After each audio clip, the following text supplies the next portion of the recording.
Welcome back to the Witch's Way podcast. This is Kat. And Jamie. And tonight's episode is going to be about overcoming fear. And I just want to say I love talking about fears because they're all irrational and they're all made up. But anyways, tonight is overcoming fear. And this is the way that we're going to do that is using magic and mindfulness to face your fears, okay? These are practical techniques for overcoming fear and anxiety, which is something that I do truly struggle with. Yeah. This is going to hit home, and I'm going to try to not let this be a 3-hour podcast. No, just kidding. But it's something that I deal with daily still. I have to deal with my anxieties all the fucking time. I think that's because I'm a water sign. I don't know. Or does everybody live like this? Is anybody not I know. have Are we all living like this? Yeah. Is there not some part of our life each day where we have a situation that either gives us anxiety or fear or both? Fear or both. Yeah. So fear and anxiety are universal emotions, and they often feel very paralyzing. They definitely can be paralyzing. Yeah. I think about this when I did Toastmasters and I knew I had to get up and talk. I was like, I'm not actually scared. Why is my body reacting like I'm going to die? Like I'm walking to the guillotines or whatever. What are those things I'm going to called? have to give a presentation soon. Oh, shit. It was going to be Monday to a group of 40 people. We're all on a Zoom call. Yeah. And I actually let my boss postpone it another 2 weeks because when I thought about doing it, I was like, oh God, am I ready? Did you have those deep breaths where you're like, it struck me in my gut. The fear where of you it. Feel fear. I really felt the anxiousness of the self-doubt or whatever. Mm-hmm. So I think we're probably going to talk about some of those things that cause us to have that physical reaction. Strangely enough, I feel it in my legs and then in my heart. Oh, wow. So this is fear gets into flight and fight responses. So mine is probably not to fight, mine's to flight. Run away now. I just, Yeah. Yeah. So, in tonight's episode, we do want to explore how magic and mindfulness, and I know those are just very obscure words to say, but magic and mindfulness really do offer the grounding that we need to get out of our fucking head and into our heart space. Because when you're doing things from a place of your heart, if that's what you feel when you go in there, that's when you're ready to fight. Imagine it's your kid that you need to go in and defend or give a presentation about. Where do you feel that? That'll be more in your heart. Yeah. Think about that shift. Yeah, that is a shift. That's a shift. So using this is it's a transformative tool, that mindfulness, that grounding, that energy shift for facing our fears and anxieties, because we basically get to come out of our head and go into our heart. I'm probably going to say that a lot in this episode because I want you to think about fear and anxiety as an energy shift from being too much in your head to then shifting all of that to your heart, where there's a different level of care or energy when you do that. That's really powerful, because in the book that I'm reading, or not reading, listening to, called The Creation Frequency and Alignment, I love it. The author talks about specifically, there's only about a foot of difference between our heart and our head. But it can be a really long distance because of what, from shifting that thinking from heart, from head to heart. Yeah. But so it can feel like so he says that in there, and it just struck me when you're like head to heart. Yeah, that's exactly what he talks about getting out of your head and approaching. The book is about manifestation or setting intentions. What was it called again? I'm sorry. It's called The Creation Frequency. Creation Frequency. Okay. Yeah. Which I have not looked into at all. But you're liking the book?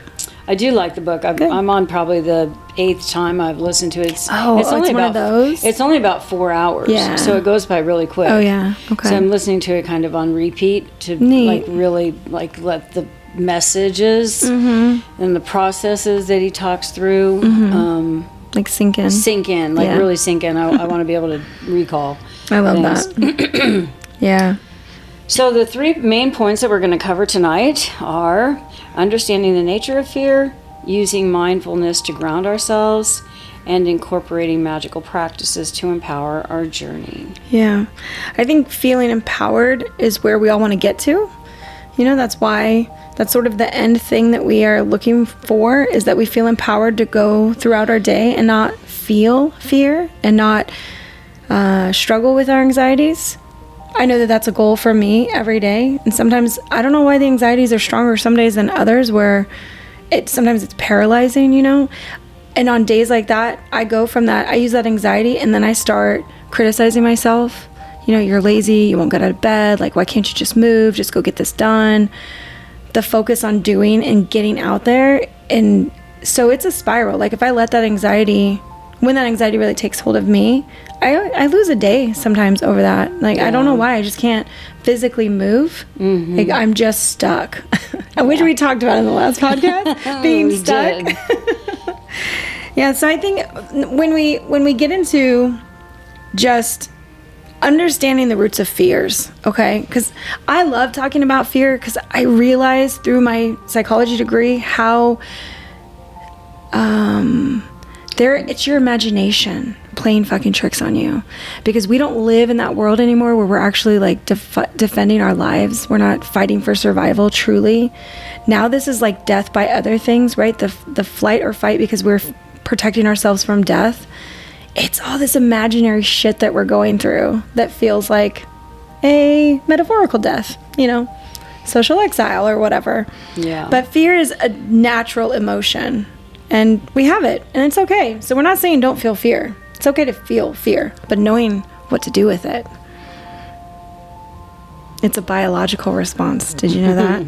Like, you don't even have control over it. It's biological. It just happens to you. I just told you, like, I mean, it strikes me in my gut, you know? Yeah, that biological response was what kept us alive. It was a survival tool, right? It's like why we wake before dawn, the circadian rhythm, like all these things were for the human body, which we're only part human. The other half of us is a soul. And we're having to fucking deal with being now in this. that we're not running from the T-Rexes or whatever. Saber-toothed tigers. Yeah, saber-toothed tigers or whatever the animals are going to eat us. The fight or flight gets triggered. Yeah. Reaction gets triggered by other things. Yeah, because we still have it. We still have it. So, and you mentioned, so I think you mentioned social rejection. Is that what you started with in the social beginning? Death or something like that. Yeah. I think of that with like speaking in school or reading out loud. Like self-doubt, like me thinking about doing that. It's going to be like 15 minutes. But I guess my self-doubt is like having confidence as a speaker and speaking to a large group of people like that when I'm not used to it. That makes me really anxious. Okay, well now we're just going to do something totally bizarre. What is the actual fear that will happen during this 15-minute presentation? I don't want to embarrass myself, you know? What would you do that could be embarrassing? Fumbling around, you know, getting lost, like missing words, or and if you not were being to do really that, clear. How would you be perceived if you messed up words and stuff? I feel like it would be, well, it's, you know, I'm in a professional environment. So right? you would be perceived as incompetent, stupid. Not having my shit together, or else being somebody who doesn't do a good job of communicating a concept or whatever, because that's one of, you know, I'm going to have, it's an explainer thing that I have to do, right? Right. So I have to explain something, and that I think that's the part of it that makes me a little anxious. Like, am I going to be able to explain it in a way that makes sense to 40 other people? Yeah. What's a good way to test that? I mean, I don't know. Explain it to somebody who doesn't know shit about it. Like me. That's probably like a good practice. It really is. So I would do this with my husband, because he would say, I have to talk to somebody who knows nothing about this. You know, he's in the financial industry. I was like, explain it to me. Let me see. Give me like 3 minutes. And then I would tell him what's unclear. I was like, you're using jargon I don't know. Right. Then it's unclear. So I would have him almost dumb it down for me. Like, start at this level and then go up as people ask questions, because you can always explain more. But yeah. The biggest thing the thing I notice I do is when I'm anxious like that, I talk really fast. Ooh. I just naturally talk really fast, so that sucks. I talk really fast because I'm nervous, you know, and then I can like almost hear my own voice. Yeah. You can hear, it's like you're standing outside of yourself hearing it. Yeah. Yeah. So I still have on my phone my first recording from Toastmasters, and it's maybe 6 minutes long. And I'm so far past Toastmasters, you know, from 7 years ago. I'm all over YouTube now. We have the podcast. Like, I've spoke to so many people. I've stood up in front of crowds bigger. And when I watch that shit, I shake. I'm like, oh my God, I'm nervous to watch myself back then, because I remember the anxiety of that day. And I, like you said, you can hear it in your voice. You sound like you're like, and so, and we're, or quavering. I mean, if I don't know if you've ever... quavering, I was thinking quiver, but that's how you like say your it. voice is kind of like... shaky. Yeah, exactly. Would everybody turn to page 5? It's not that bad. And if we could all go... I'm on camera, so then so it's literally like... Yeah, you're totally exposed. I'm totally exposed. Yeah, stop. Now my hands are sweating. Which is a real reaction to fear. Oh my God, I didn't even put in here physical responses to fear. Yeah. That's so funny. So that covers all the things like social rejection, because you might be rejected. The work, self-doubt. Yeah. Oh my gosh. The work.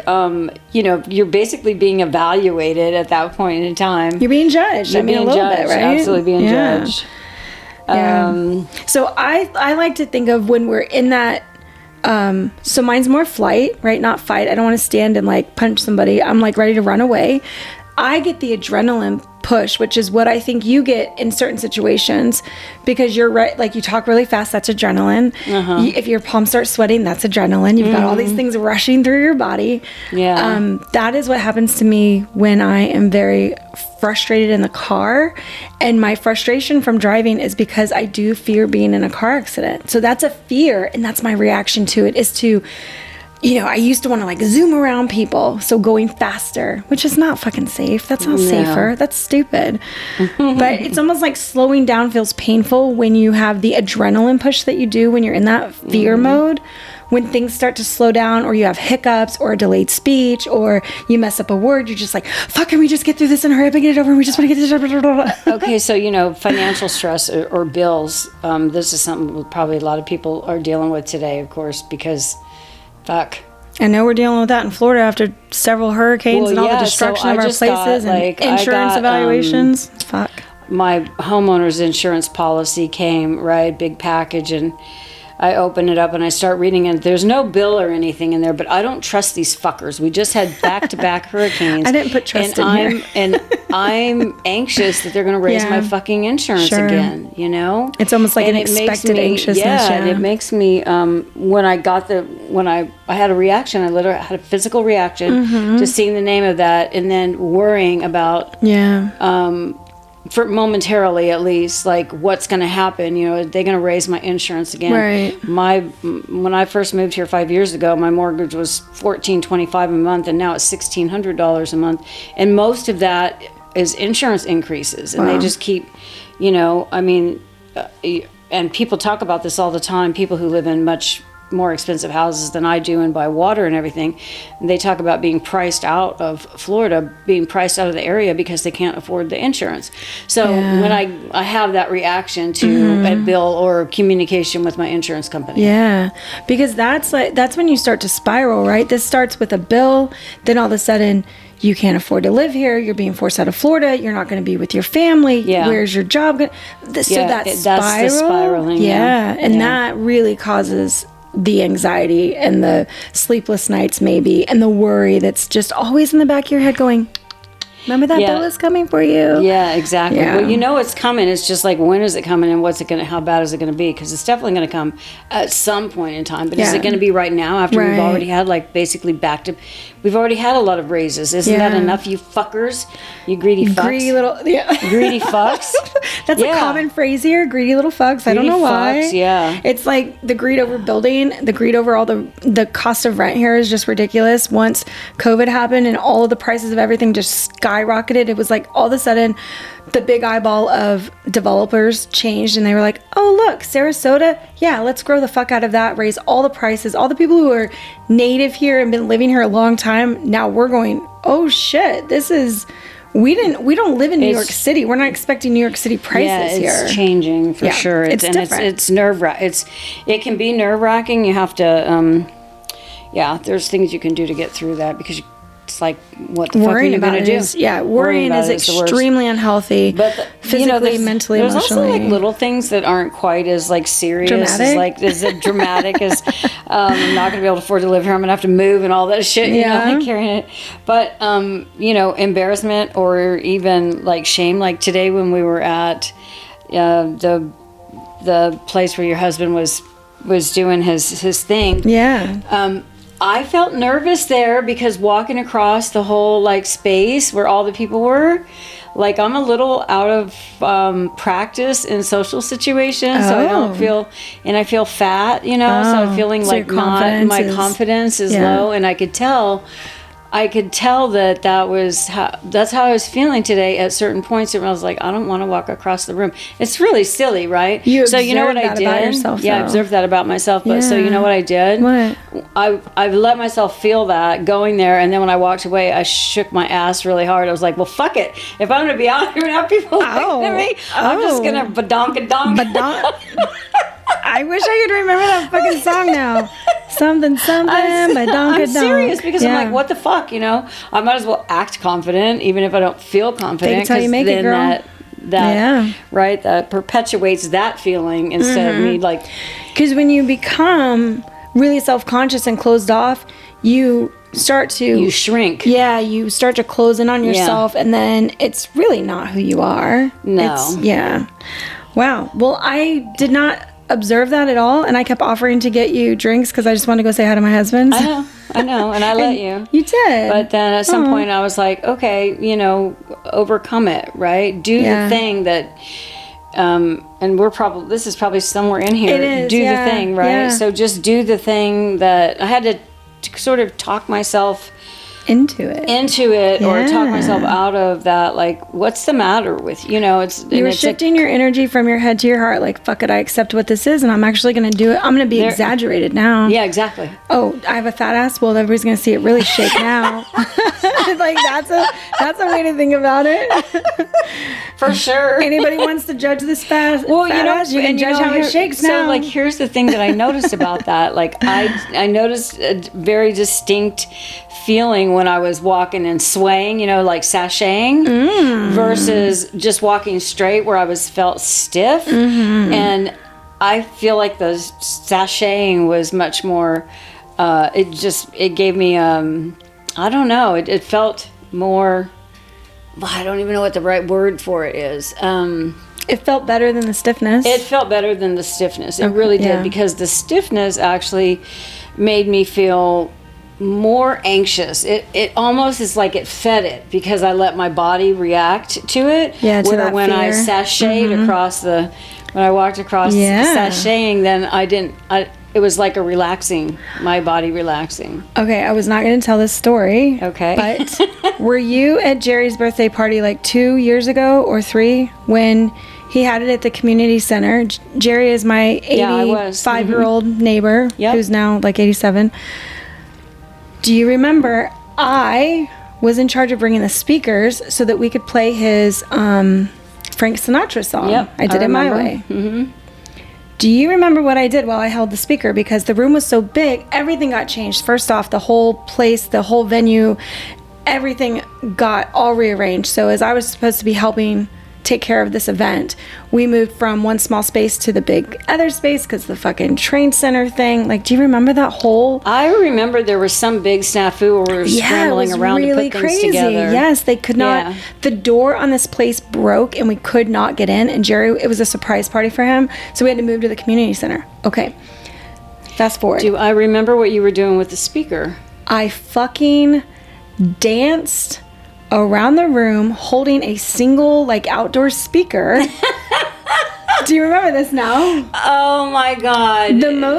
Listen, I did not know what to do. I couldn't just stand there and hold a fucking speaker like a statue. So I let myself move to the fucking song. I knew the song, I did it my way by Frank Sinatra. I don't know the words by any means, but I kind of know the rhythm of the song. I know the build up.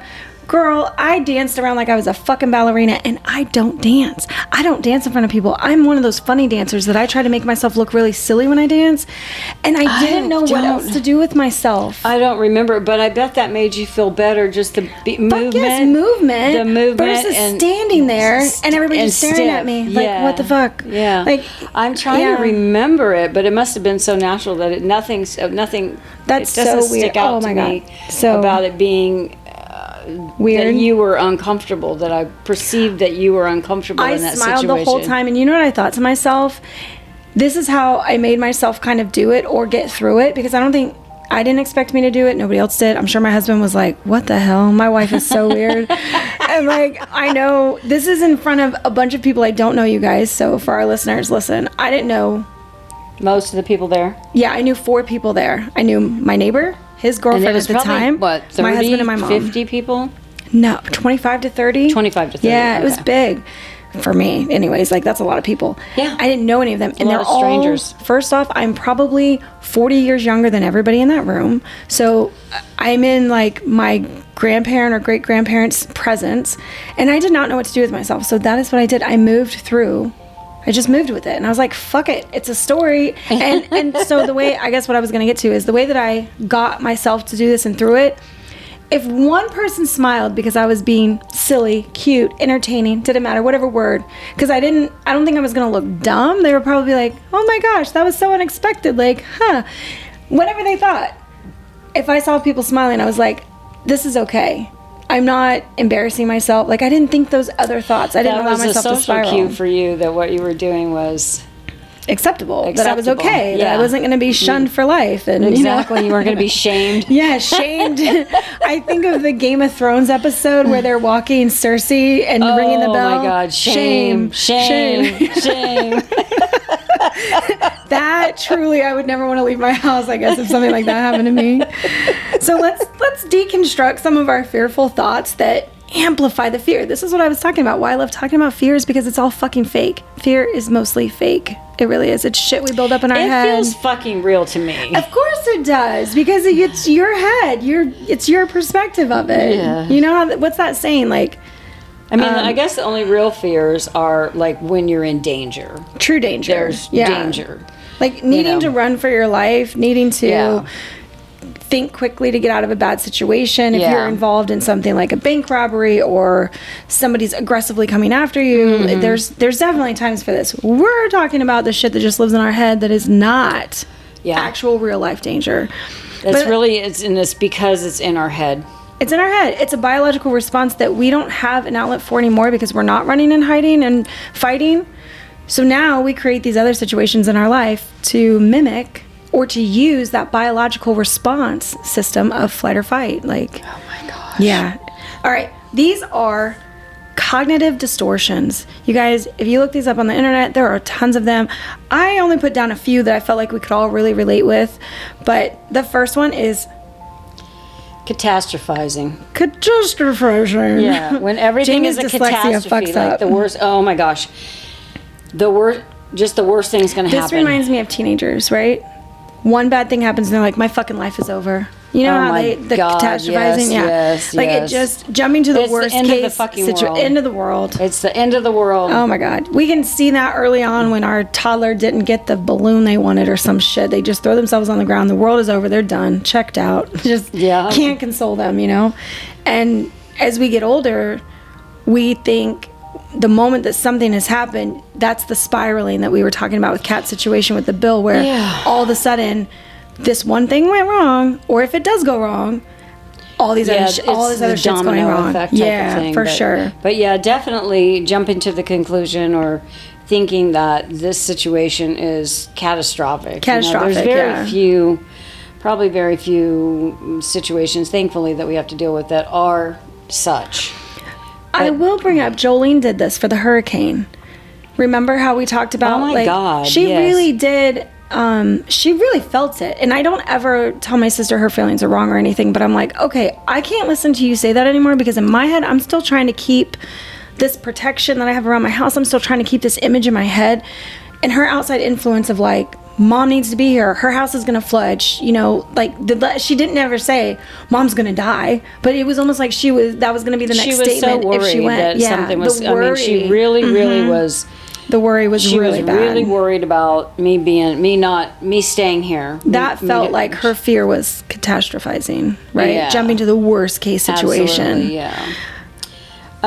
Black and white thinking. Black and white thinking. It's like, so there's no middle ground. It's like really one extreme or the other. No gray area. No gray area. That's why it's black or white. It's like it's one or the other, nothing else. Can only happen one or two ways. Yeah. And I think that people do this and they don't even realize it. For me, living with anxiety and ADHD, I can't think black and white. I have a plan for everything. So I have an alphabet of black and whites. Like there's just so many plans options. Do you have? Yeah, I have a plan for all the plans and backups and things I might do and options over here. Oh, and my God, sister, that gives me anxiety just hearing that. I know. My sister complimented me one time, and because I had all of these answers, every time a problem came up, I was like, okay, well, no, just do it this way. Okay, well, no, go that way. Oh, do it over here.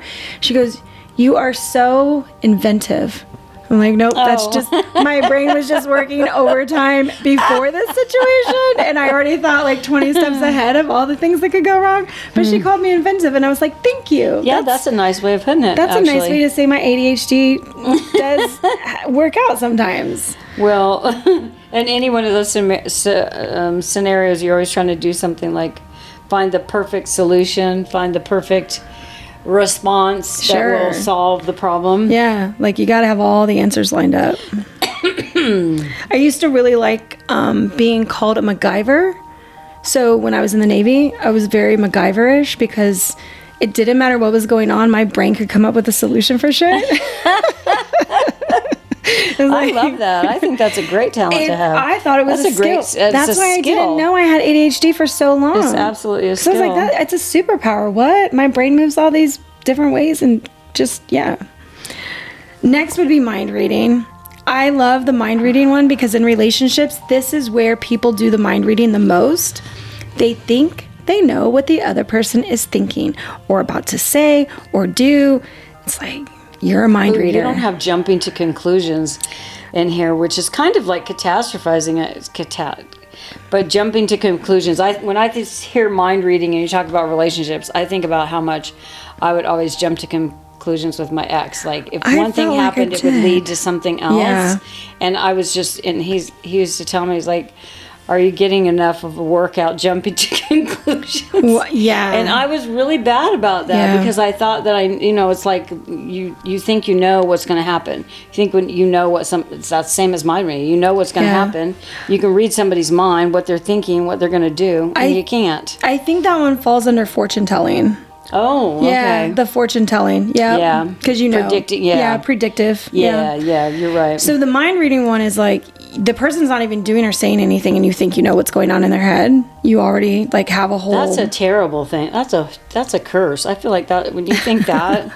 I mean, when you're involved with somebody that's like that. I mean, yeah, Ooh. And what I mean is by a curse is like that is torture. Mm-hmm. I feel like when you're like that. Or you experience that, or you experience, like you said, I don't think I've ever been like that, probably at certain times, but I had a boyfriend for a little while who was, always telling me what I was thinking, and I was checking out some guy and doing shit like that. That shit drove me nuts, man. Yeah. I was like, and then I felt like I had to reassure him that wasn't what I was thinking, and you know what, it was fucking exhausting. It definitely. Because you have to change your whole personality to soothe their fears, right? Yes. It's a very destructive quality. Yeah. And building relationships don't work with mind readers. Yeah. People who display that type of fear. It was bad. And it didn't last a really long time. It lasted long enough to do some damage, but I got the hell out of that because he was crazy. And I think with mind reading, it's good to note that when you're thinking that you know what other people are thinking, it's usually negative. It's never like you think they're thinking about asking you to marry them or something. It's not positive. Or how great you are. Yeah, or like, are you just so in love with me right now? I can just tell you're thinking that. No, that's not what that's not what mind reading and fearful, the cognitive distortions are. Yeah. Disqualifying the positive. That's another cognitive distortion. So this is where we do not see the positive qualities that we own. We dismiss them if somebody points them out. So this is a confidence thing also. Yeah. If somebody says something nice to you, you're like, yeah, but I like fail at everything else, you know? So this is dismissing the positive. I do not have this for later, but I want you guys to know that I worked through this after some very verbally and emotionally abusive relationships. I had to start writing down what I was proud about of myself and how I was good, because this person talked to me so negatively and made me feel so bad about myself. Even eating in front of him, he would be like, should you be eating that? And I wasn't even like overweight or anything. I was in the military, so you can't be overweight there. They'll kick you out, right?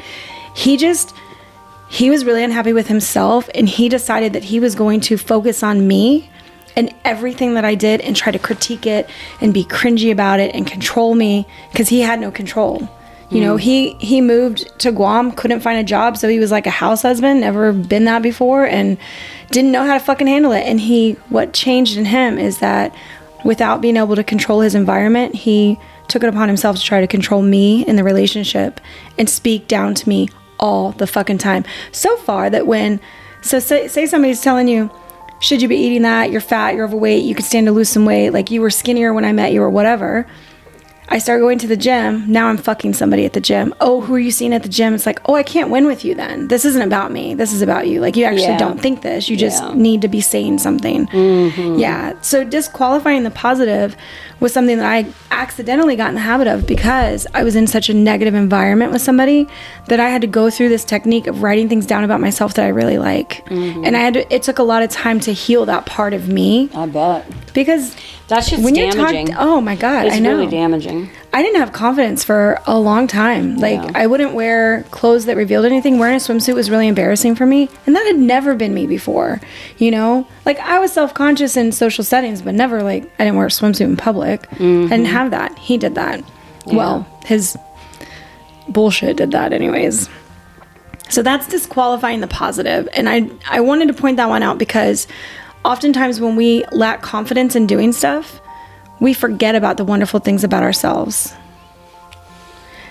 And are you okay? All right. We went through fortune telling, which is predicting negative outcomes without any basis in fact. Like, there is no evidence that it's factual, and you're trying to predict that future. That was the jumping to conclusion. You're just always assuming that the worst is going to happen. Yeah. You're just always in a negative. Yeah. Negative place, and it becomes a self-fulfilling. Yeah. Why do you think it becomes a self-fulfilling prophecy? Like, when we talk about it in a magical terms or in energy terms? Well, because where you put your energy. That's right. Where what you energy think about, goes, where your thoughts go, energy flows. What's the saying? It's something like that. Yeah, where attention goes, where energy attention flows. goes, energy flows. Yeah, so that's it. Where attention goes, energy flows, and then what you think about, you bring about. So if you're constantly thinking that the negative is going to happen, that's how you create that self-fulfilling prophecy. Absolutely, yes. And you refuse to see any of the positive, so boom, you're in that space. Yeah. So those were a few cognitive distortions that you will see in other people, that we can see in ourselves when we go through stuff. Yeah. So now that we've explored the roots, which I love talking about so much, I love the roots of fear and just like how our minds play into it, let's really get into some practical ways to create a calm in the moment. Because that's what we need. When we're all in our head, we need that calm in the moment. Okay. Cat's making me laugh. This is where the word that I wish we had a better word for, but this is where mindfulness really comes in. And what do we mean by mindfulness? This is you being in control of your mind and your thoughts, not them controlling you. You decide what you're going to think about. You decide what you're going to focus on. You decide how you're going to do it. These are really powerful tools to stay out of your head. Remember, we're going to be redirecting our energy from our headspace of anxiousness and fears and all the what ifs and the bullshit that we don't even know is true, to our heart, coming from a place of like love, connection, understanding. Maybe I was looking for another word. So were you going to do you have a 4-7-8 breathing method here, which I have not heard of before. I had not either. So yep, this is brand new information for me. I needed a way to explain a breathing technique that our listeners could look up, and this is what came up on the internet.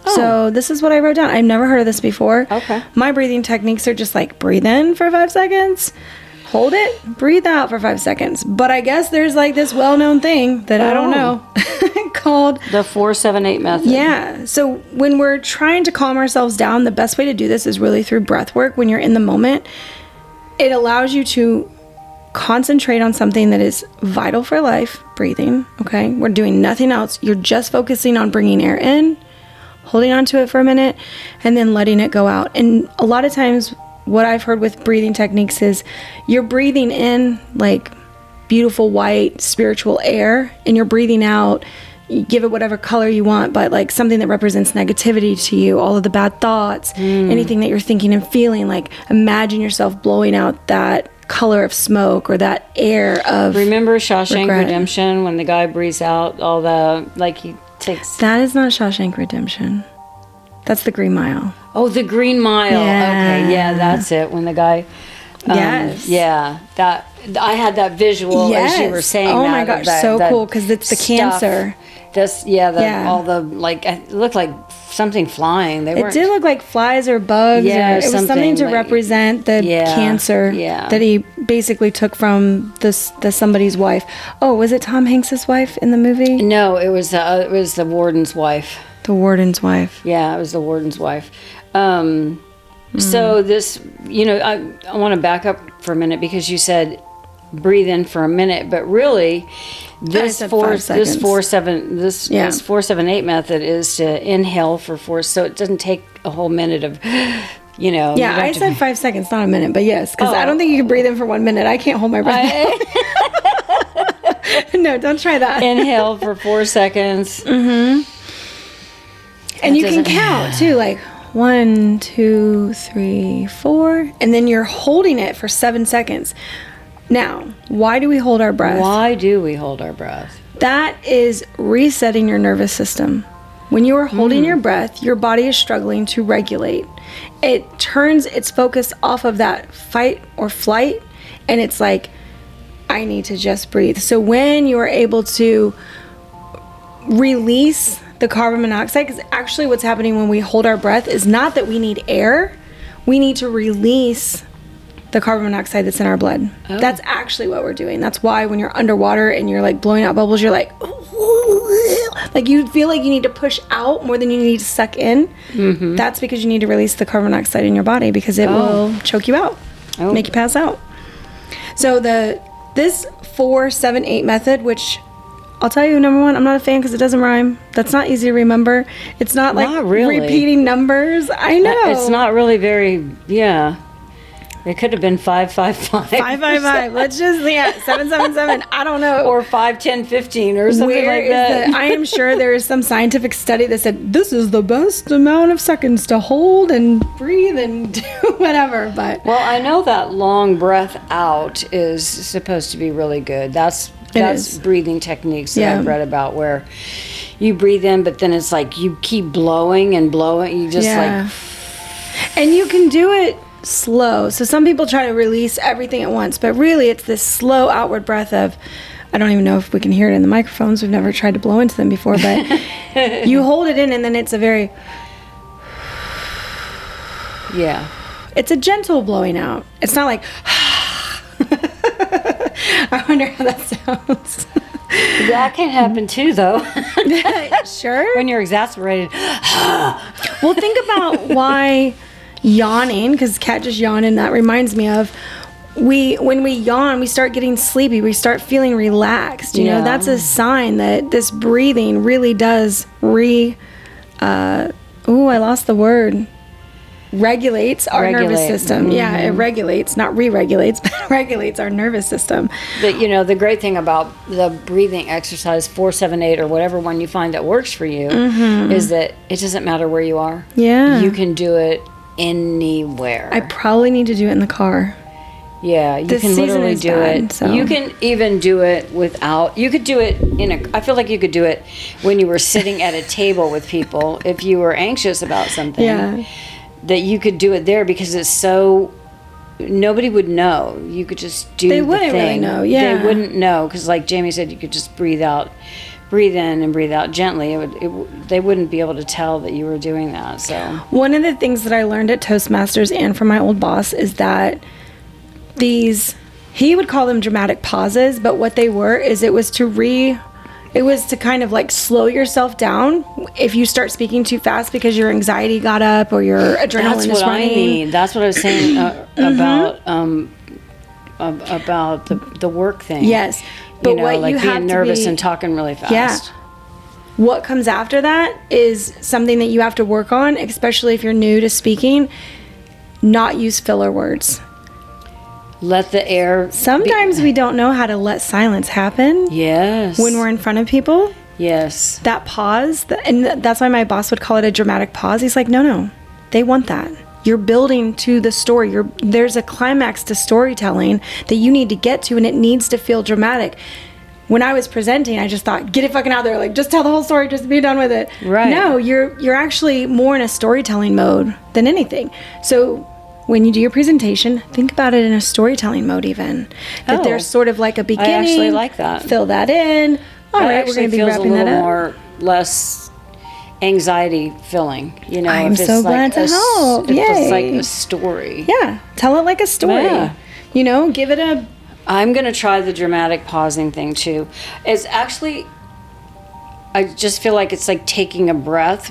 It is. Whereas when you're nervous and talking like in a public speaking, like I'm talking about doing, you have a tendency to just sort of like push through it, rush through, and so you can get to the other side and be done. Yes, I know. And then the next speaker can be up. So what I learned for me was that my storytelling, I was so much better at it when I didn't know what the question that they were going to ask me. Like when we would get up there and they would be this, I don't know, you fucking pick a question. You have no idea what they're going to ask you to talk about. And for me, because I needed to think about what the next part of the story was going to be, I did have those dramatic pauses. And that was when I started winning the competitions. And I was really mad at myself because I was like, no, I do not want to go to Toastmasters. You should. I would have a lot more fun with it now. Yeah. But at first, I was really scared. I even cried in one of mine. Oh, wow. The emotions got to me with, like, you had to tell a personal story. And, of course, I chose something super fucking dramatic. Why would I do that? I don't know. Of course. But I got emotional and I started to even cry with it. And I let it happen. And everybody, the thing about Toastmasters is they're all there to support you. And they all know that you're going to have fears. And everybody knows that you're going to mess up possibly. Because they even tell you they're going to count your ums, your so's, your filler words. Mm-hmm. There's a part of you that goes, oh, fuck. Then it I noticed more. Taylor Swift when she gave her speech at the VMAs. And I've noticed this in certain other interview situations. Where she uses a lot of ums, but I feel like she uses that for dramatic. Because she pauses after it. I feel like she does that as it's just part. It's not because she's nervous. It's the way that she talks, and maybe it's a way to slow things down. I don't know, but it doesn't come across to me as her being. It's like part of the story almost. Fuck, I have to bring up something now because my sister got me watching Love is Blind, and I don't think you watch it, right? No, I can't stand that shit. Okay, it's ridiculous. It's so stupid, I don't know why I like it. I can't watch it. I don't even like reality TV, and I'm pretty sure that's considered reality TV. I hate reality TV, anyway, most of it. My sister got me involved, and I guess that I look at it in a way that goes, these people are fucking, this is dumb, this is lying. What I'm looking for is I'm looking for all the clues that it's not working out, that this is not a hoax, but sort of fake, or they're faking it so that they can do more on the show. I think maybe season 1 or 2, like I don't know what season they're on now, maybe that was more authentic, but now everybody has seen the show and they know what they can do to like get further, get more attention, get more likes. Why the fuck people want to be popular? Yeah, because I think as the seasons go on, the question was why do people want to be popular? Because society has made it that a thing of elevating people to yuck. Because we've made it a thing. I don't ever want to be famous and all that stuff. Or super popular. I don't ever want that. I would maybe sometimes I'm scared to post socially because people are always like, you would blow up if you were on TikTok. Then I'm not getting on TikTok because I never want that. Like, that is the scariest thing to me. Oh, that's bringing in fears. Why do I fear that? Well, I don't know. Because Pressure? you open yourself up to a lot when you know, the more people, the bigger the audience, the more people have opinions, and the more you're going to run across people who are just there to be assholes and trolls. And then assholes and trolls. Love and you're going to have to deal. And you know, that's part of having a public persona. Is you're going to have to be able to brush that stuff off, and that can be really hard to do. I don't know if I don't know what that looks like for me. That's not a skill that I've learned, and I am a sensitive person. Yeah. And I don't want to become jaded, you know? Because then it stops you from helping the people that you really want to help. Yeah. Okay, I brought up this whole fucking Love is Blind thing because there's a filler word. There is a guy on there, or was, I don't even remember. Every third fucking word was like, and I really like, and then like, and we like, and then we like, and it was like, and we were like. Wow. Oh my God. It's painful to watch and listen to. And then when I was making fun of him, I started saying like. So guess what? You know what like replaced? What? You know was a thing when I was growing up. It was like, you know, like that was a thing that people used as a, and now it's like. It's like. The like, yeah. Like is like the worst liking like ever. You know, it was really, it's like, you know, and then if you caught yourself saying it and you wouldn't even realize how many times you would say, like, and you're like, like, I don't even, like, I don't know, actually. I'm not sure. Somebody please follow me around with a So he's recorder. he's like every three. And I can't get past it. And then I want to make fun of him for it. See, but there you go. But then if you start saying it, you pick up so fast that fucking verbiage of filler words. I gotta tell you, that's why the dramatic pauses. Okay, we got dramatic pauses. We got way off. Like we do sometimes. Like we do. like. Okay. But you know what? I think that those filler words are stress reliefs. They're like anxiety. I'm like, you know, they're like shit. We do them because we're nervous. Yeah, because and maybe yas or yaw or whatever. Yeah. Now that we've said them, expect the rest of this podcast to be full of likes and ums and But don't you think that they can like relieve the stress of maybe making a presentation or standing up in front of people or being on a TV show where you're like on the spot? Yes. And we don't know how to transition from one thing to the next. And that is where these filler words truly come in. Is these transitions that we need to make between what our brain is telling us, what our feelings are telling us. So we're listening to two systems when we're in this fear mode. You've got your head saying one thing that's probably not true. You got your body feeling something that is because of the thoughts in your head. And then you have like your true, oh God, I just said like, then you have your true purpose of the thing that you're actually trying to do. Yeah. That is being buried by those fears. It's being thwarted. Thwarted. Yeah, it's being thwarted. Please define Webster. Well, thwarted. It's like putting up a... Well, I can't give you the Webster's for it. Can you give me a synonym? But it's being, antonym? Can you let me get something out? Oh, sorry. Well, it's being stopped, it's being like, it's like someone with a shield going like, no. Blocking it? Yeah, like blocking it. It's a way of blocking it, yeah. That's what's happening. I wonder, yeah. We'll have to, so as we go throughout our days and our experiences, and as these fears come out, find the thing that you do that sort of is that transition. Is it a like, a Is it pausing? Is it breathing? Is it like, what do you do? Do you start shifting? Oh, we had this girl in the Navy, forget her name now, Kowalczyk, that was her name. Kowalczyk. That was her last name. That was her last name, yeah. Okay. It's always last names. Not a likable person at all. Very mean, rude, had very bad health, body habits, all this stuff. But the most annoying thing about her is when she had to be front and center or do anything or talk in front of us, she would stand with her arms crossed and her legs slightly spread, like, you know, hip width apart, and then she would fucking bounce her knees back and forth, never stopping moving. Boom, boom, boom, boom, boom, boom. Like she would just shake all this and just like rocking back and forth, shaking.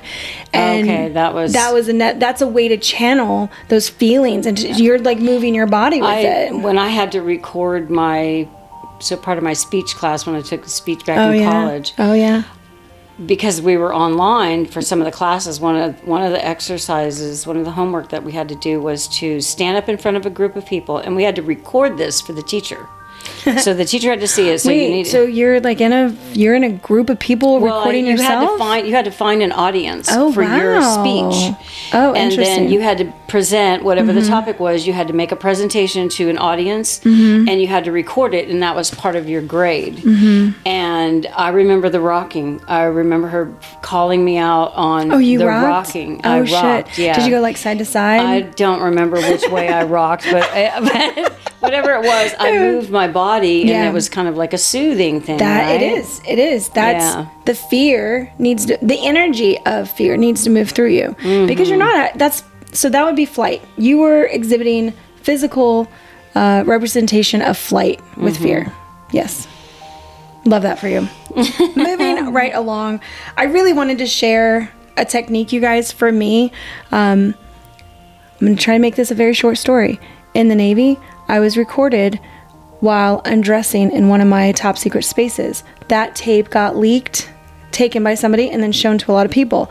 Because of this, a lot of people on the ship, I wouldn't know who they are, would have seen me indecent. And then I had to walk around the ship, through the chow halls, through the hallways, through everywhere, every fucking where I went, you know, seeing anybody off my ship. I never knew if people had seen it. Like, nobody was going to come forward and be like, yep, we all saw it. You know, no, everybody kept it a secret for as long as they could. So when I would have to walk through the mess decks, so the chow hall, the eating area, this was very fear, stress, anxiety provoking for me, because I didn't know if people were picturing me in that video, which I was not allowed to see. And I didn't know like anything that happened in it. I just know that I went from my civilian clothes to my uniform, and that includes, you know, bra and underwear, everything. And so I had a vision of what like the worst it could have been. Sure. Maybe I fucking farted while I was changing. I don't know. Growth, like personal growth stuff. Maybe I thought about that. Bent over and maybe I itched my cooter. Like, I don't know. It could be so embarrassing. So embarrassing. I have no idea, because I would have never guessed that I could be recorded in a top secret space. That just doesn't happen. Yeah. So I had to enter these rooms all the time, and people in my actual workspace, like that's who told me, is one of the guys that worked for me, that was junior to me. They had to tell me that this was all going on. So I had to walk through the ship all the time for the next 6 months before I got transferred. And I had to shield myself from what I thought would be, it's really my perception of what was going on, but to counteract anybody else thinking of me that way, like I needed an actual block. And I was, 4 years into my spiritual journey, so I knew shielding and protection like that. And this is my technique for when you have to go into a situation and you really feel like you want to try to avoid other people's negative gazes, or, people trying to absorb like people's bad thoughts of you, or if you're even worried about that, if you think that there's even a chance of it. So Kat, talking about walking across the room, I couldn't wait to tell the bubble story, because this is what I did. Before I went into the room, I would just, what you call center yourself, which means gather all your energy up at the center of your body and remember who you are, that you are a spiritual being with purpose on this earth, and that none of this little petty shit actually really matters, and you're gonna be fine, and you're not dying right now. Like, those are the things you got to remember. You got to bring it really back down to basics. And then from your heart center, which is like the place on your body, allow a protective bubble to grow around you. And you can make that bubble look like anything. It can look like a literal bubble where it's all shiny and rainbowy like soap. It can look like a pink or a blue or a black. It can look like any bubble you want it to, but it's basically a sphere around you that protects you from the energy of other people getting to you. If you think that people are going to be thinking negatively of you, or if maybe you want to even block thinking about them thinking about you. It's just a way to protect yourself and your energy, to not let it leak out and be looking for people's eyes staring at you in that way of like, oh, there's that girl. Oh, there she is. That's the one on the tape. You know, some shit like that. I had to do that because that was my daily life for like 6 months. Sometimes even talking about it, I'm like, I feel drained by that. Just all eyes on you kind of thing. That's why I would never want to be famous. But that is visualization for safe spaces. This is any way that you can visualize being safe in a space for you that helps. Practice that shit. It really does work. You build it up. You know, maybe at first it's just a part of you. Maybe it's just your face. Maybe you're just trying to hide something. Maybe you're trying to be shrouded in mystery, you know? When I got through this process, my bubble became, let everybody see me as light and love and joy and like happy. And that's what I would put on while I walked in my bubble through these rooms. And the mood changed for everybody. I mean, remember how you're like resting bitch face when people think that of you? Yeah. So then I got perceived as so fun and caring and kind and loving. I was like, wow, that's not how I feel at all. I'm damaged. I'm hurt. I'm fearful. I'm scared of relationships. But because I did this thing around me, that was how people perceived my energy, because I went in there kind of glowing. And that's how I would go through the room. I would glow because I didn't have a choice to walk through it. I had to walk through it. Yeah. So I might as well own the energy that I'm going to have while I walk through it. Yeah. Well, you determined the energy because you decided that you were going to walk through with the lightness to you and a confidence to you, or whatever that was, even if you maybe didn't really feel it, but the bubble gave you that protection to be okay in that space and to be in that energy within that bubble. You could be like, yes, I'm happy, and that's what you were projecting. Because back then I didn't really have crystals. I lived on a ship. There's limited space. You know, crystals weren't really a thing. While I was over in Japan, you know, necklaces. You could have small beads maybe, but nothing that I really felt was what we're going to talk about later, which is like talismans and things that we actually carry on us for the same thing. But the next... So what we're going through, which we've gotten off topic so many times, we're going through different mindfulness techniques to calm and ground yourself. And the last one that I really want to tell you guys about is body regulation and understanding where tension is held in your body and whether or not you're having that anxiety, and being able to scan your body for tension. This can be like its own fucking podcast on body tension and all the places that it's held and what it's from. But as a quick reference guide for you, there's 2 poses that you can do that really help you figure out if you're holding tension in your body that is caused by stress and anxiety and fears. And the first one is child pose, which I really like. It's a great stretch for your lower back, and it just, you know, your face is down in the mat, your hands are out in front of you, you're laying on your knees more. Do you remember child pose? I'm trying to remember. Kind of. It's not, what's the one, the baby one? Baby? Yeah. No, that's with our legs up in the air like we're about to have some interesting sex. No.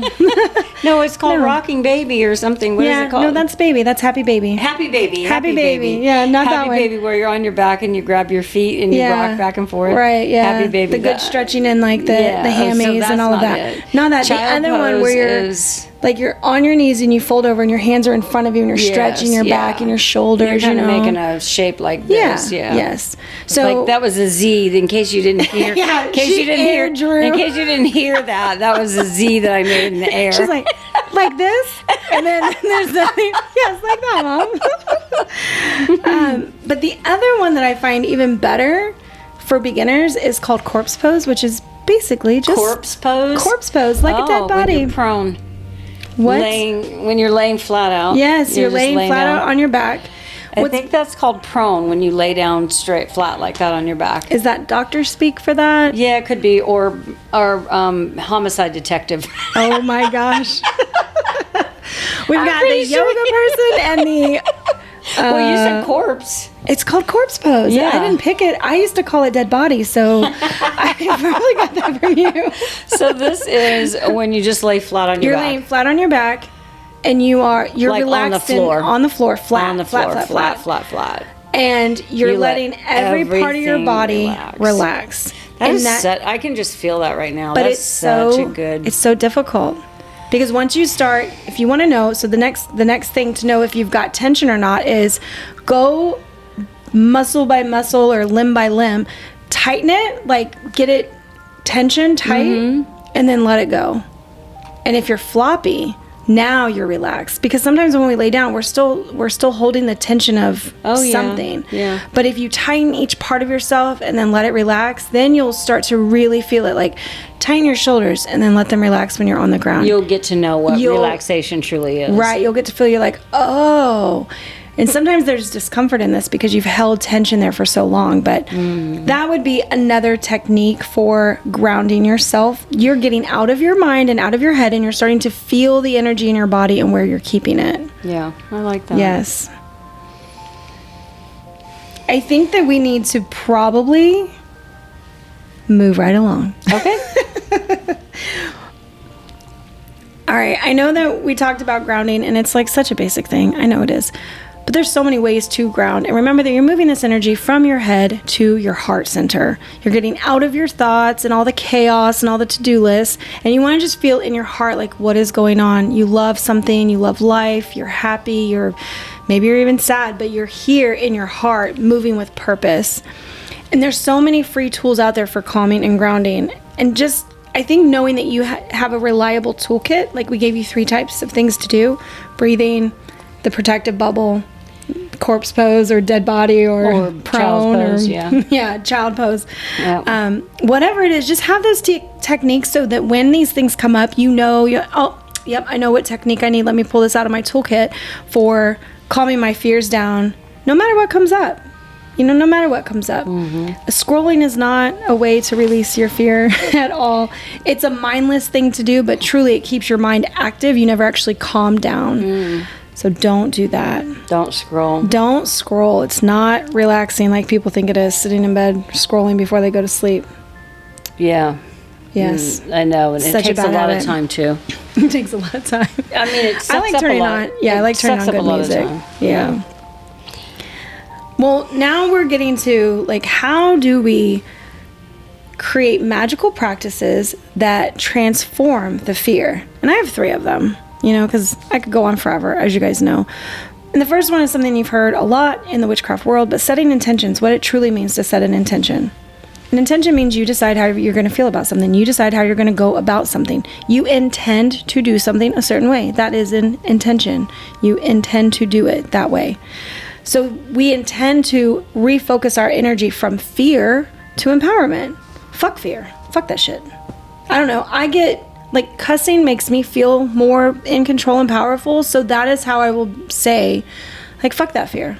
Nope. Don't want to deal with it. Fuck the patriarchy. Whatever it is that you need to say. So the intention setting can be around so many things. Create a mantra with an intention of releasing the fear and being like, nope, fuck that shit. I'm going to feel confident. It doesn't matter, because nothing that you're going to do is going to kill you in these situations. We're not talking about real bodily harm. We're talking about the made up fears in our head. So just say, fuck that. Be who you are. Embrace that shit. There are plenty of us out there that are not the norm, that are weirdos, that are witches, that whatever we're going to call ourselves, we're just not the norm. Fuck it, we're all here together. We accept you. We'll be here for you. You don't need to worry about all those quote unquote normal people living their lives, living the template. So mantras can help. I like lighting a candle to refocus myself. I like staring at the flame. A scent really helps. I love scents. Oh my! Smell can transport you. It transports me. Were you about to say actually that? Yeah, I was about to say that. Yes, yeah. It definitely changes my mood completely. Yeah, love cinnamon. Yeah, love certain. I love jasmine. I have some smells that I really go to. My rosemary in my garden. I like fresh rosemary, not things scented as rosemary, but anything that moves your energy from your head to your heart that changes that focus. Whatever that is, create that with an intention of doing something. It could be going in and washing your damn hands. It could be going in and brushing your hair. It could be, I'm going to go put on makeup now so that I can reframe this thing in my head where I don't feel confident. I'm going to go in and feel beautiful as I put on my makeup. With each stroke of the makeup brushes, I'm going to say, I'm beautiful, I'm gorgeous, I'm loved, I love myself, I love what I'm doing. All of those things are a way of setting an intention to redirect your energy from your head to your heart. I put in here 2 little mantras. You want me to read them? Yeah, go ahead. All right. What I put in for the first one is, I move my energy from my head to my heart. I approach this with love. I receive love in return. I think about that as a way of, I'm I'm loving myself and I'm going to love myself more. Like, I do this with love because I want to love myself more. And that's it. And when you're going out into the world loving yourself, people's reactions to you change. Like, the things that go on in your head change, you know? Yeah. The second one is, and I love this because I love my team of light. That's your spirit guide, your guardian angels, whoever you want to say. But I think sometimes when I feel really vulnerable, it makes me feel very alone. Like I'm alone in my battles, my headspace, the anxiety. I say, I am not alone. My team of light has my back. So I say my team of light has my back a lot. I don't even have to say that I'm not alone anymore. I'm just like, my team of light has my back. I know I'm going to be okay. Like I have a group going in with me, even though nobody else can see them or feel them. I feel them. I know they're there. Yeah. So I go into those situations with that. Sometimes, well, I do it on, before we used to get onto all of our meetups and classes, that's what I used to say, my team of light is here with me. Let me say the messages that need to be heard. Let me go through this. That. Yeah. Because I needed to make it feel bigger than just my goals. I wanted to know that it had a spiritual impact. And that was a good way to set the intention of this has a spiritual impact for people receiving the messages.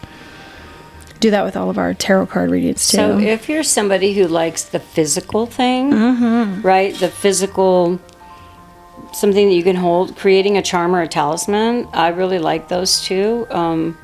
Because I like the physical symbols. I feel like it's something, it's tangible. It reminds you, like I can hold on to it. I can squeeze it. I can put it I can put it in my bra. I can stick it in my pocket. You know, I can do boob crystals. Yeah. And we all got the boob crystals. We all got the boob crystals. And also the other thing about a charm or a talisman is like when you can touch it when you're feeling the need to sort of like, you know, you hold it and then you put it, stick it in your pocket. And then if you're feeling the anxiety rise up again or you're any kind of fear again, you can touch that thing. At least I can touch that thing and remind myself. Feel empowered again. To take the power or use the power or give me the power from this because this thing, I've made this thing my power. Yeah, your reminder of your power. My reminder of my power. Yeah, yes, that's a better way to say it. The power's not necessarily in the thing, but it's in what the thing reminds us that we are. Yeah. You know? Oh, God, I said you know. Cat started it. And you know, with talisman or charms, you can always charge those with an affirmation or an intention for protection or courage or whatever, you know, confidence, whatever you might be feeling you need. Yeah, whatever feeling you need. I have a I think it's a tiger's eye, and that's for confidence, right? And so I will sometimes wear that specifically, and when I wear it, I'm like, I pick it because I'm feeling in a space where I want to feel more confident about something. So I choose that to wear. Yes. Yeah. That's what I do with a lot of my jewelry is knowing which ring to wear. Because I'm like, oh, I need this one today. Oh, I need that one today. My jewelry runs into that. I don't have that many pieces of jewelry, but I have some necklaces that are really good for certain things. What about your bracelets with all your stones on it? Do you ever look at what they consist of? You know what? I just, no, I know some of them. No. I don't really have them, any of them, like, with a specific purpose, but I know what they mean, like the rose quartz. Like, if I'm going out, like, to be social? Yeah, to be social. Yeah. I'll wear that. I'll wear the rose quartz just because to remind myself to love myself and to not be, you know, to not worry about, like, what other people are thinking about me, that I'm perfect the way that I am. Or just, it's kind of like a love yourself type of thing, to give yourself confidence and go out into the world and not be worrying about what people, and be yourself. Yeah. And be able to be yourself so that you're not closed off, so you don't close yourself off, because the whole reason to go out is to try to interact with people and meet people connections. And make connections. Yeah. Exactly.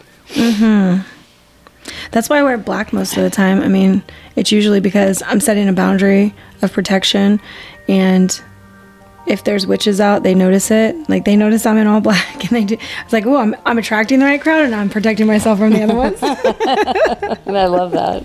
Did I tell you the other day when I walked into the nurse's station at Hardis, and I went there upset, and she said, "Ooh, girl, you're coming in here in all black like you're ready to destroy somebody." I was thinking, whoa. So that was how she felt about me being in black. Oh, okay. And we're, you know, the head nurse and I are good friends, or at least we've talked a lot and we know each other. So it was just very interesting. She never noticed before that day that I always wear black.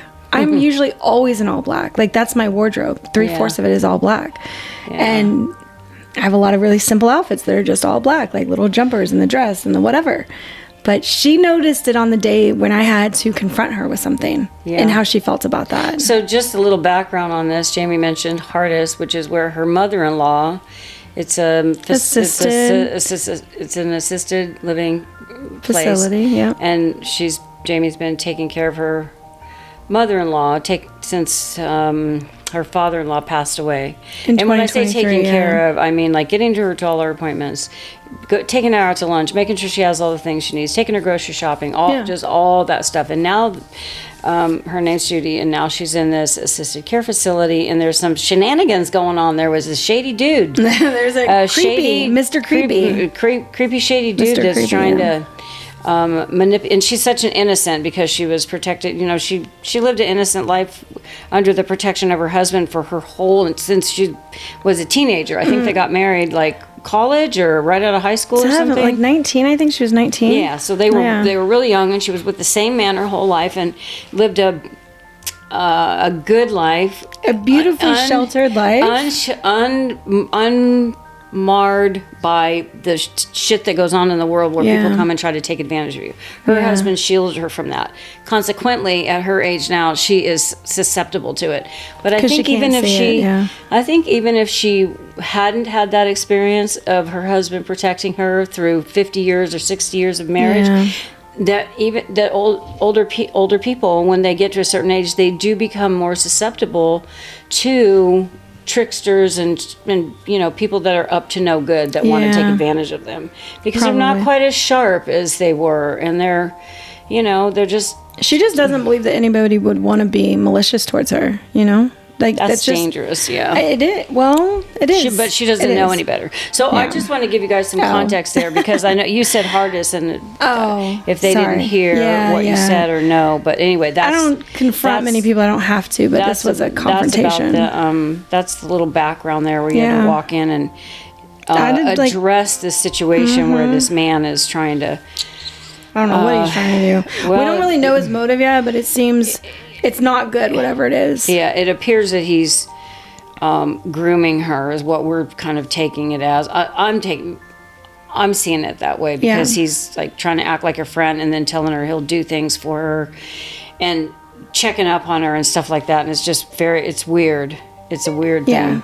And wanting her to move out of there, telling her that the place telling her the place is going on and she needs to move out, telling her that money. The place he's feeding her lies about the place that she's in, which is a really great place. And she's very set there, like everything's totally fine, and he's kind of spewing this negativity and these false things into her head about how it's running. They're running out of money. So it's kind of like, hey, I'll be your protector. You're not safe here. Let me take care of you. It is weird. Let me move into your house and I'll renovate it for you. We'll move out of here. That's the kind of shit that's going on. Yeah. So that was Jamie marching in there in her black that all black that looked like I was going to kick ass, I guess. That she's always in. I'm always in black, pretty much. So that's the thing, some of you don't talk about in here is like the clothes that you're wearing, right? So colors, Yeah, the colors that you wear can give you a boost of confidence or a feeling of protection. Yeah. So. For me, I'm definitely, color magic is a big thing for me, which is why I like candles, because that's color magic also. And, I just do. I as an artist, maybe it's my art, I don't know. The colors that I'm attracted to let me know where my mindset is at. They help me kind of understand my feelings, and they help me go into situations and feel more confident or loosey-goosey or whatever. Yeah. Yeah. Because those were physical items we were talking about. Yeah. So the other thing that we can do is we can use the energy of the seasons, the seasonal cycles, or even moon cycles. So I put this one in here because sometimes when we're going through things, we really don't know where to start. Maybe you're not connected to anything. Maybe you're like, I don't really want to do mindfulness or breathing techniques. And, I don't want to lay on the ground like a dead person and feel tension. And so maybe in order to figure out where your practices to transform fear are looking to what the seasons are doing, because then you can address like whatever's going on during the season or the moon cycle, you can align with that energy and then work through it that way. I think that's just when we're not as aware and we still want to do the work and like figure shit out. Where do we start if we don't have the questions? If we haven't been, if we haven't read the books, if we haven't heard a ton of podcasts or videos or whatever, it's like just aligning yourself with the seasons and then seasons are one option, which is a year long, and then the moon cycles, which is every 30 days. They go through the same cycle. One's just very fast, and the other one is a whole year.